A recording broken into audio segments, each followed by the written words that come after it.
कांटों के बीच जो भी हमारी ओर बुरी नीयत से बढ़ेगा मुंह की खाएगा। साथियों, ये कहानी है बया चिड़िया की, जिसे अंग्रेजी में बया वीवर कहते हैं। कहानी सुनाने से पहले बया के बारे में थोड़ा बता दूं।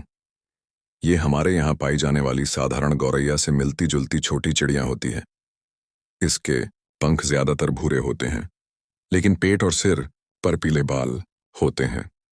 कुछ प्रजातियां तो लगभग पूरी पीली ही होती हैं, लेकिन इसकी सबसे खास बात यह है कि इसका घोंसला बाकी पक्षियों से बिल्कुल अलग होता है। ये न तो पेड़ के तने में छेद करके घोंसला बनाती है, न ही किसी डाल पर ऊपर की तरफ, बल्कि इनके घोंसले किसी पतली टहनी से उल्टे लटकते हैं और हवा के झोंकों के साथ झूलते रहते हैं। हैरान हो गए ना? इन घोंसलों में आने जाने का रास्ता नीचे की ओर होता है, फिर भी ना ये खुद गिरते हैं, न इनके अंडे बच्चे। और इससे भी ज्यादा हैरानी की बात यह है कि ये अपना घर नरम नरम घास की एक एक पत्ती को बड़ी कुशलता से बुनकर बनाते हैं। बया चिड़ियां इतनी मेहनत और नफासत से काम करती हैं कि इन्हें देखकर इंसान खुद ब खुद अल्लाह की कुदरत पर यकीन करने लगता है। अब सुनिए कहानी। एक नदी के किनारे जंगल में बया चिड़ियों की एक पूरी बस्ती बसी हुई थी। बसंत का मौसम खत्म होने को था। उस दिन बरगद के पेड़ की सबसे ऊंची डाल पर खासी हलचल थी। दरअसल उस दिन बया चिड़ियों का बहुत अहम मीटिंग होने वाली थी। लगभग सारे नर बया वहां मौजूद थे, और हों भी क्यों ना, बात आखिर उनकी आने वाली नस्लों की हिफाजत की थी। डाल पर कई नाजुक टहनियां एक के ऊपर एक जमाकर स्टेज बनाया गया था, जिस पर बस्ती का सबसे समझदार चिड़ा बड़े शान से बैठा था। उसके शरीर के पीले पंख सूरज की रोशनी में ऐसे चमक रहे थे जैसे सोने की किरणें निकल रही हों, इसलिए सब उसे सोने जैसा बैंका कहते थे। मीटिंग शुरू करने के लिए उसने पंखों के इशारे से सबको चुप होने का संकेत किया। उसके सबसे गहरे दोस्त मोती मियाँ आगे बढ़े और बोले, आज यहाँ जमा होने की वजह आप सब जानते हैं।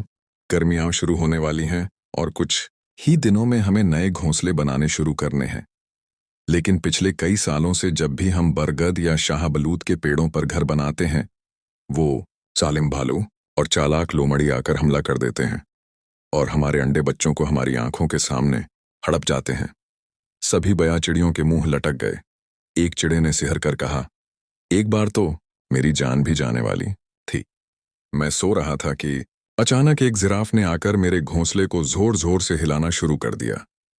जब उसने अपनी काली काली आंखों से अंदर झांका तो मेरे बच्चे डर के मारे चीखने लगे। जिराफ बड़े बड़े दांत निकालकर हंस पड़ा। मैंने बहुत मिन्नतें की, तब जाकर उसने हमारी जान बख्शी। बस अब बहुत हो गया। अगर ये जुल्म चलता रहा तो वो दिन दूर नहीं जब हमारी नस्ल ही दुनिया से खत्म हो जाएगी। सोने जैसे बैंका ने अपनी पूंछ 3 बार ऊपर नीचे हिलाई और बोले, लेकिन अब ऐसा नहीं होगा मेरे दोस्तों। भले हमारे दुश्मन ताकत में हमसे कहीं बड़े हों, मगर अल्लाह ने हमें भी अक्ल और सोचने समझने की सलाहियत दी है। हम उन्हें ताकत से नहीं, तदबीर से हराएंगे। मोती मियाँ चौंक कर बोले, तो क्या तुम्हारे पास कोई ऐसा तरीका है जो हमें इस स्थायी डर से आज़ादी दिला दे? सोने जैसे बैंका ने सीना तान कर कहा, क्यों नहीं। बहुत सोच विचार के बाद जो तरकीब मेरे दिमाग में आई है, उसे अमल में लाने के बाद इंशाअल्लाह हमारा दुश्मन कभी हमारे ऊपर हाथ नहीं डाल सकेगा। सारी बया चिड़ियों के चेहरे खुशी से खिल उठे और बड़े गौर से उसकी बात सुनने लगे। देखो दोस्तों, जंगल के दक्षिणी हिस्से में बबूल के कांटेदार पेड़ बहुत हैं। अगर हम उन पेड़ों पर अपने घोंसले बनाएं तो कांटों की वजह से कोई जानवर हमारे घर के पास आने की सोचेगा भी नहीं। जो भी हमारी ओर बुरी नीयत से बढ़ेगा मुंह की खाएगा।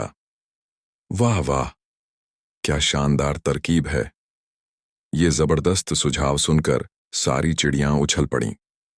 आज भी बया चिड़ियां अपने नाजुक आरामदेह घोंसले बबूल, बेर या किसी भी पाए जावेदार पेड़ पर बनाती हैं। वहां वे और उनके बच्चे हर डर से आजाद हंसी खुशी रहते हैं। दुश्मन चाहे जितना ताकतवर हो, अगर अक्ल से काम लें तो हम अपनी और अपनी आने वाली नस्लों की हिफाजत कर सकते हैं। समझदार कौमें भी अपनी आने वाली पीढ़ियों के बेहतर भविष्य के लिए ऐसी ही दूरंदेशी योजना बनाती हैं कि उनका कल सुरक्षित और रोशन हो।